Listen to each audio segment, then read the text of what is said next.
નમસ્કાર,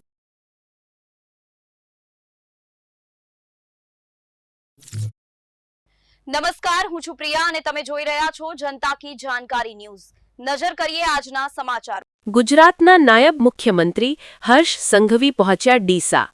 ડીસાના હવાઈ pillar ground ખાતે નાયબ મુખ્યમંત્રી હર્ષભાઈ સંઘવીના હસ્તે 51 નવીન બસનું પૂજન અને ફ્લેગ-ઓફ કરાયું લોકાર્પણ।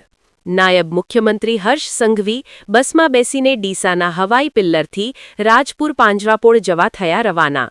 હર્ષ સંઘવી સાથે બસમાં મંત્રી પ્રવીણ માળી સહિત અનેક નેતાઓ બેસી થયા રવાના। રાજપુર પાંજરાપોળ ખાતે પહોંચી સ્વર્ગસ્થ ગૌસેવક ભરતભાઈ કોઠારીના મૂર્તિની કરશે હર્ષ સંઘવી અનાવરણ। રિપોર્ટ ભરત ઠક્કર, ડીસા, બનાસકાંઠા।